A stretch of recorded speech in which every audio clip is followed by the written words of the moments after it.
Hey guys, welcome back to the channel. It's Lisa from Own the Day Planner, and in this video I want to show you how you can make your own DIY A5 planner dividers with side tabs. Now obviously you can go and you can buy dividers like this of varying thickness. Some of them are just made out of regular cardstock, some of them are laminated. Obviously there are a plenty that you can buy in store and online. But if you wanted to make your own, maybe save some coin and do it yourself or really customize them, then this is the video for you.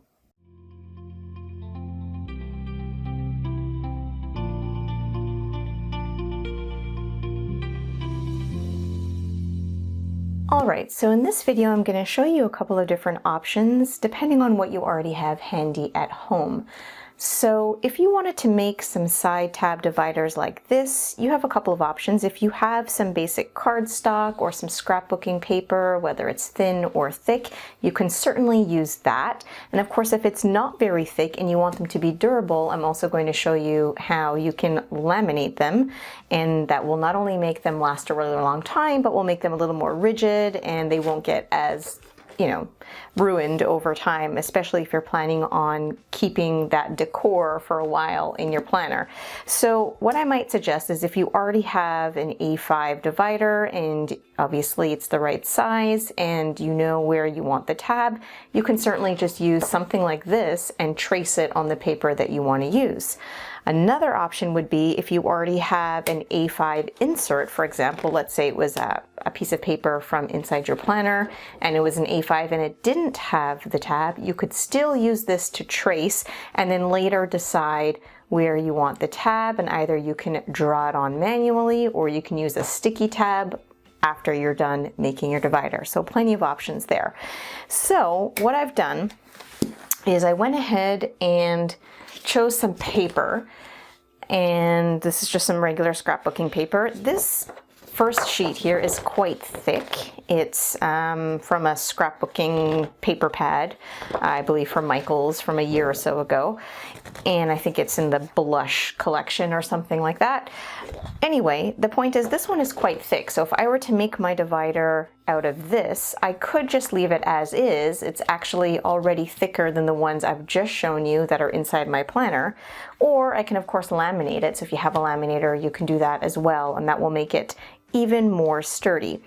But one of the things that we tend to always have on hand is our stash of quite thin paper, really thin scrapbooking paper.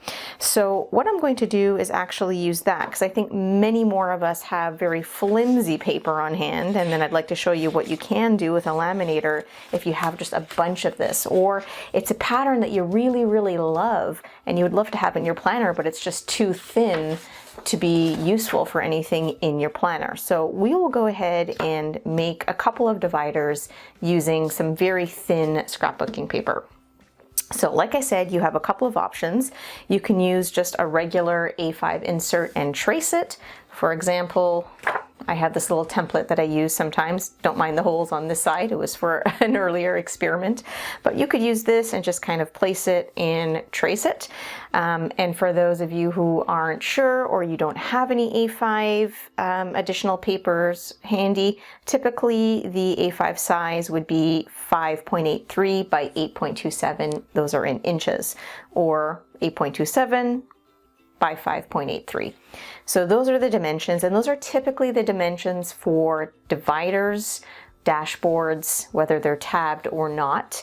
The tab would just be an additional piece sticking out. And a lot of times when you buy A5 inserts, you'll notice that they are going to be a little bit tinier, and that's just so that your cover covers everything nicely and you don't have your inserts sort of sticking out, or your inserts might be this exact size. And when I say inserts, I mean sort of the papers that you write on, whether those are your weeklies, your dailies, your monthlies, maybe it's note paper, what have you. So I could use this very simply, and I could trace, I can cut it out, and then I can laminate it, which I'll show you in a second. But I did want to show you these nifty little templates that you can buy from Carpe Diem. I showed these in an earlier video when I did a massive Carpe Diem haul. So if you'd like to see that, it's in two parts because I got so many goodies. I'll place a card up here, and then for the part two, there'll be a card right here. And so what you have here is what looks like just 3 dividers, and it says divider 1, divider 2, divider 3. But if you put them together and you flip them, then you have the opposite, and you have tab 4, tab 5, and tab 6. So however many dividers you want to make, you can make at least up to 6, and you would have all of them perfectly placed so that you don't have to fiddle with measurements. But like I said, if you did already have a divider in your planner and you just wanted to use a pattern that you like from your scrapbook, and it's something that you just want to change your decor, you want to go for a certain theme, and you grab all your papers in a particular theme. As you can see here, this is florals and pastels, that kind of thing. So that's what I'm going to do. So to start off with, I'll just take the first paper. Let's say divider 1 is this one, and you just want to decide sort of the direction that you want to have it. So I kind of think that I would like the first one to have this rose coming up and there, but of course I could always change that, and I could have sort of a rose coming out close to the tab here. It would cut off this part, but truly what I had envisioned this being was this one here. So all I'm going to do is place that on the paper, and I'm just going to go ahead and trace it with just a regular old pencil. It's not even sharpened, but when you don't entirely plan out your videos, that's what happens. So I'm literally just going to old school go around and trace this. Obviously, if I'm able to, and the scrapbooking paper is a whole paper, I can use to my advantage the fact that there's already a straight edge here and already a straight edge at the bottom. But of course, if you're going through your stash and you've got, you know, half of a sheet, well, you can probably prioritize and take advantage of at least one straight side if you can. So if I remove that, that's what we're left with. Now I'm going to go ahead and cut that out. Now, of course, I could go old school and just use some craft scissors, especially for fussy cutting around there, which I will do. But since I am trying to up my cutting game just a little bit, I'm going to go ahead and use my new Fiskars paper cutter. Previously, I was using a really cheap dollar store, very tiny paper cutter, and of course I had difficulty with most scrapbooking paper, which tends to be 12 by 12. I would often have to do a little bit with a blade or scissors, and then I'd be able to use the paper cutter, and that was a bit of a hassle, so I finally upgraded to this. So what I will do is just immediately go for lining this up here and just cut off that side.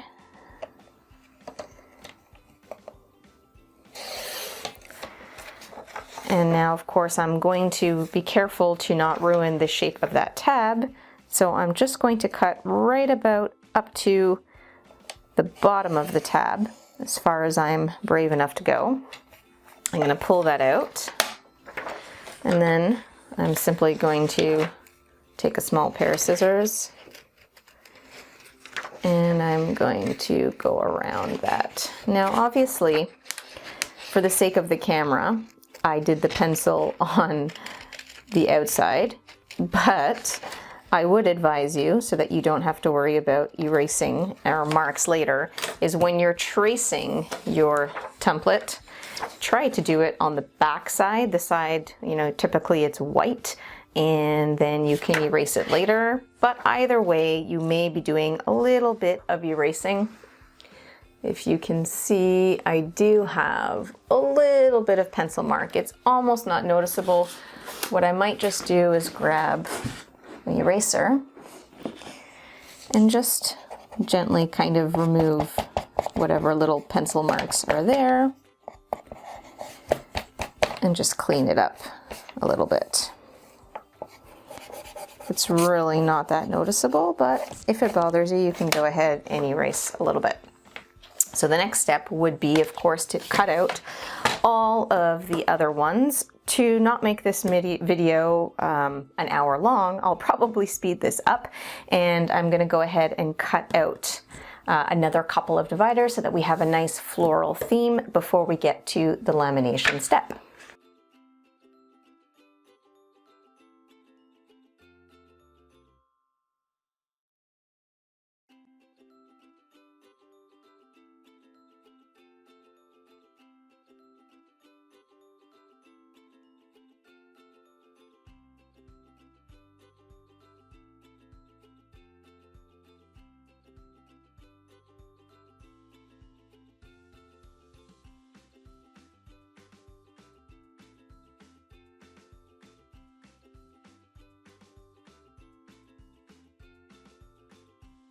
Okay, so you can see that the tabs line up, tab 1, tab 2, tab 3. Had I done the other ones, we would have had 4, 5, and 6, but just for the sake of not making this video too long, I've just done 3 here. So if you had used, for example, thick cardstock or very thick scrapbooking paper, you could just punch these and you'd be done, and they can go right into your planner. Or you could laminate them depending on how, thick you want them and how durable you want them to be. But because we've used very thin and much more cost-effective patterned paper, which is typically used for scrapbooking projects, I wanted to show you how you can take these and make them durable by laminating them.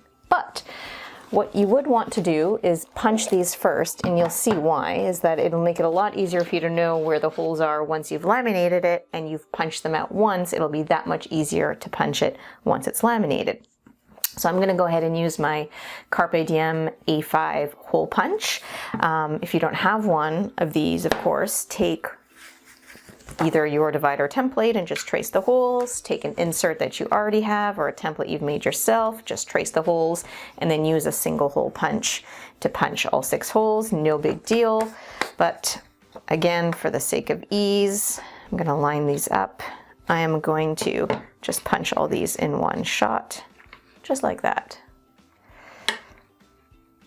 Make sure they're lined up, and there you go. And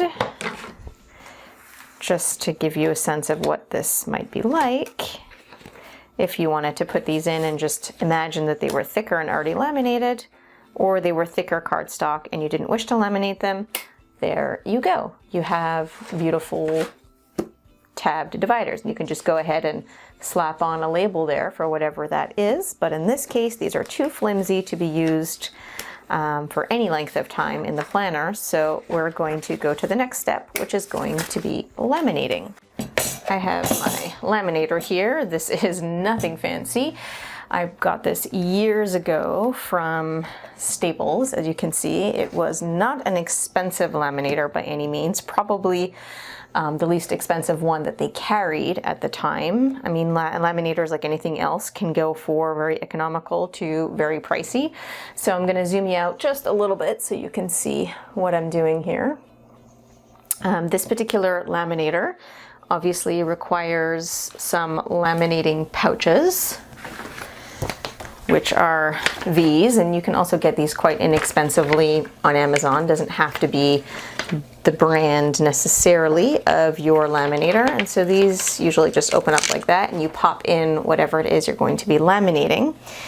So I will take the first number 1, and you would be tempted to put it in like that, but what you'll notice is that there's going to be an additional border there.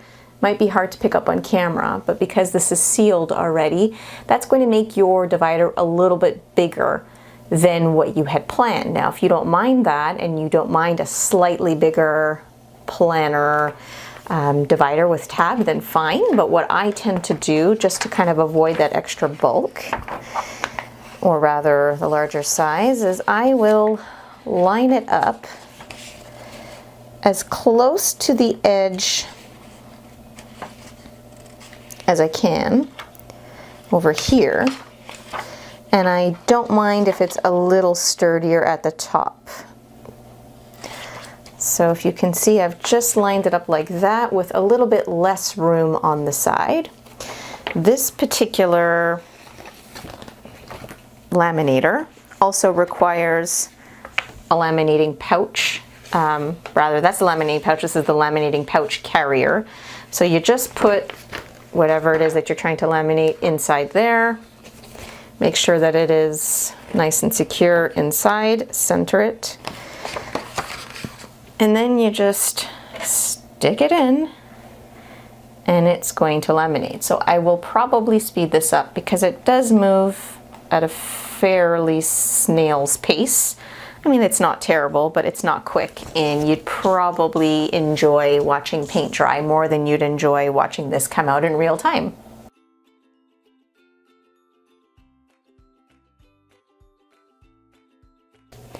All right, so I've just pulled this out. Now you want to be careful. This is quite hot when it comes out. I'm gonna just toss the laminator to the side for a moment. I'm gonna remove it from the pouch, and that's what we are left with. And it's this clear pouch, and we can still see the holes where we punched them. And I'm going to just be chopping this off. Now, of course, you can use your scissors, you can use a ruler and a craft knife. I'm going to hopefully make my life easier and just pull my paper cutter out again, doing basically the same thing I did before, being careful around the tab. And not to worry, because these scraps of laminate that I am going to be cutting off will be used for another project in a future video. No waste here. So here you just kind of want to be careful not to go too close to the original cardstock or the original pattern paper, whatever you have under there, because you don't want to undo the seal, the laminate seal. So you want to get as close as you can, but not too close so that it doesn't break open the laminate seal. And I'm just slicing like that. This piece will be used again. It's hard to see on camera, but there's like a bookmark style here that will be used again. And then I can do the same thing at the top if I just want to chop off a little bit so that it's not too bulky at the top. And being careful again not to break the seal. Here I'm going to again be careful. I'm going to go right up close to the tab but not quite, and I will do the rest with my tiny scissors. So you can see I'm left with this, and I'm just going to carefully, the same concept, not too close to the original paper, because I don't want to open up the seal and ruin the laminate. I am manually rounding these corners, but if you have a corner rounder, you could do that, but you would have had to have left a little bit more at the top. I didn't do that because I wanted a precise fit. Now, the last step is to just punch those holes. So here is where an old school single hole punch will come in handy. And the reason why I'm not using this is that although I can get several pieces of regular copy paper or slightly thicker, for example, 32-pound paper in there and punch them at once, it will not punch as easily, although with one laminate it will. I could. I can stick that in there, but with thicker laminate, I would probably go in with a single hole punch and go like that. In this case, this is not extremely thick laminate, but fairly thick enough, and I can punch and it goes directly where those holes are. Now, here's a word of caution. I have laminated this, so those original holes are still going to fit, but they're a little bit off. So a better idea when you're doing that is to just go in with your single hole punch and 1, 2, 3, 4, 5, 6, like that. So just to show you how this fits in. And when I say the holes are off, it's not that they won't fit in there, but you've originally punched holes and now you've added about, I don't know, 0.10 of an inch on that side. So if I were to just go ahead and pop that in, there you go. You now have a really nice floral divider. So I am going to go ahead and laminate and cut these out, and I'll be back to show you the final product. All right, I'm back. So I went ahead and laminated and cut out folder 2 and 3, or divider with tab 2 and 3. Actually, they go like that. That's 1, 2, and 3. So I can show you how those fit in there. I'll just go ahead and pop each one on. 1, 2, 3. And there you go. Now you can see they have these pretty little tabs. Let me just zoom you in. So there you go, divider 1, 2, and 3. all ready to be labeled if you wanted to label them. It's kind of nice that they are white on one side if that's what you like. Obviously, if you had double-sided scrapbook paper, that's nice too. You could go with a coordinating pattern and you could simply laminate 2 sheets together. That will even make it a little thicker and a little more durable. But if not, you can also use the white sides as, you know, sort of put some post-it notes here or some sticky notes of things that you may want to have for that particular section for whatever you're using the section for. So there you have it, 3 A5 DIY dividers with tabs for your beautiful planner. So I hope that you found that helpful, and if you like these kinds of videos here on this channel, I do DIY crafts, particularly planner related, and also some product reviews and planner product reviews as well. So if you like that kind of content, feel free to subscribe to the channel. I'd love your support here. And don't forget to hit that notification bell and turn it from red to gray so that you'll be notified anytime I upload a new video. I typically upload about 2 videos a week, so lots of cool stuff coming your way. Bye for now.